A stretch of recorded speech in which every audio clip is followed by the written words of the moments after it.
A boy from Brazil's favelas turned pure joy into magic, dancing past defenders and making football feel like art. This is the story of Ronaldinho. Before fame, before glory, he was just a kid barefoot on Brazil's streets, dribbling through dust and dreams. But his love for the game would soon change football forever. And here's where it all begins, in the favelas of Porto Alegre. The air is thick with samba beats, laughter, and the echo of makeshift footballs bouncing off cracked pavement. Brazil, the land where kids don't play for trophies, they play because it's the only thing that feels real. Ronaldinho was one of them. Born into a humble family where his father played local football and his older brother, Roberto, once wore the Grêmio shirt before injuries crushed that dream. Then tragedy hit early. He lost his father at just 8 years old. That pain could have broken him, but instead, it pushed him closer to the ball. Football became his escape, his comfort, his heartbeat. They called him Ronaldinho, Little Ronaldo, the kid who smiled even through struggle. But wait, this part's wild. Ronaldinho wasn't just a kid who loved football, he lived it. Whether it was a dusty street, a sunburned beach, or a crowded futsal court, he was there, ball glued to his feet. Every nutmeg, every flick, every cheeky grin was crafted through those endless pickup games. His control got so sharp, it looked unreal. Then, at just 13, he did the impossible, scoring all 23 goals in a 23-0 youth match. That day, Brazil knew they were witnessing something different. Soon after, he wore the yellow shirt, representing Brazil in the 1997 U17 World Championship. And here, it improves even more. Ronaldinho, 18 years old, eventually joined Grêmio's first team in 1998. The street youngster was suddenly playing under the stadium lights. He danced instead of getting anxious, though. He humiliated Dunga twice in one unforgettable game, humiliating the 1994 World Cup captain. 2 feints, 2 turns, and Dunga, a legend, looked powerless. Viewers could not believe what they had observed. Ronaldinho embarrassed his opponents with joy, not only defeating them, the message was obvious.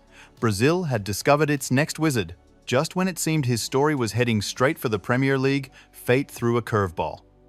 Arsène Wenger wanted him at Arsenal in 2001. The deal was almost sealed. But paperwork killed the dream. No work permit, no transfer. Heartbreaking. He even looked at playing for Scotland's Street Mirren just to get to Europe. But that, too, collapsed after a fake passport scandal from years earlier resurfaced. He was ready for the world, but the world wasn't quite ready for him yet. Ronaldinho finally landed in Europe, Paris, not England. He became a member of Paris Saint-Germain in 2001, a club still looking for direction. There, he encountered another showman named JJ Okocha, whose flair and street magic motivated him to never leave that playful manner. The crowd adored it. He made every touch count, averaging a goal or assist roughly every other game, even if he did not begin every match. Behind the scenes, though, the Paris nightlife had its pull over him. Coach Luis Fernandez charged him with skipping training, staying out too late, and flying back late from Brazil following vacations. Though the tabloids referred to him as undisciplined, on the pitch he was electric. It was the traditional Ronaldinho paradox: a virtuoso with the ball, a free spirit apart. The globe had discovered its performer, and his legacy had only just begun. The World Cup, the ideal Brazilian event, then arrived. Ronaldinho teamed with 2 other legends, Ronaldo and Rivaldo, in 2002. Together, they made up the 3 Rs, a group that frightened every defense. The missing part of the puzzle was Ronaldinho's inventiveness and energy. But what really shaped his rise was his 40-yard looping free kick against England, which utterly surprised David Seaman. It was audacity, not chance. Moments later, he was ejected for a crude tackle, but by then, he had already achieved fame. Brazil had marched to the final, where they had defeated Germany to raise their 5th World Cup title when he came back. Ronaldinho had become a worldwide star rather than merely an up-and-coming talent. His grin, his magic, and his happiness were symbolic of the golden spirit of Brazilian football. And from then on, everybody sought him. Following the 2002 World Cup, Ronaldinho arrived back in Paris, a worldwide star. Everything had changed. Wearing it like a crown, PSG presented him with the famous number 10 jersey. Each touch was artistry. Every dribble was cheered. His solo objective versus Guingamp, gliding past defenders with feints, step-overs, and a cheeky chip, summarized everything about him. Fearless, happy, and unpredictable. The biggest clubs were suddenly looking up. Barcelona, Manchester United, Real Madrid, everyone wanted the youngster from Porto Alegre who played football like a dance. Destiny was called in 2003. Barcelona swooped in for €30 million after Arsenal, Real Madrid, and Manchester United failed. They discovered the finest Plan C in football history by not seeing Henry and Beckham. Ronaldinho made Camp Nou his playground from his first appearance. His entry was signaled by a thunderous 30-yard screamer against Sevilla pure magic. He was Barcelona's heartbeat, reawakening confidence in a team that had lost its passion within weeks. Everything turned when he returned from injury midway through the season. His style transformed disappointment into hope. 3 waves of objectives and assists, 34 contributions over 45 games came in. Fans came to see magic, not merely victories.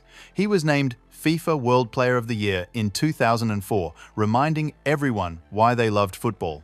Ronaldinho was unreachable between 2005 and 2006.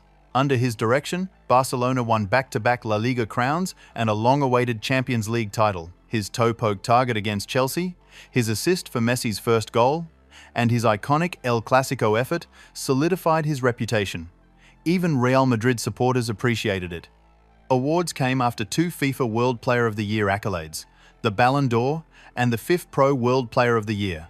Ronaldinho was football hymns itself 6, following Barcelona's first Champions League victory in 14 years.